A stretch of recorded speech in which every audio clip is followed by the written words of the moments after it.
Anak! Anak, halika dito. Tamo, may nabasa ko sa Facebook. Namatay kasi buong araw ng computer. Yan na. Yan na. Yan na yung sinasabi ko. Ikaw ito, gawain mo to buong araw ka nang nag-computer. Di ba sabi mo kapon, masakit ang ulo mo? Yan na. Ito yun.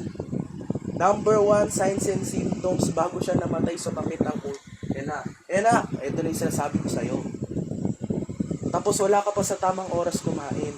Tapos sasagot-sagot ka pa ng, bakit ma? Kung mabusog ba ako, mabusog din yung mga batang mga maka. Ano, tama ba yan? Tamang sagot ba yan? Anak, hindi na ito paniniwala. Hindi na itong panahon ng mga matatanda. Hindi. Facebook na nagsabi. Ibig sabihin legit basta Facebook.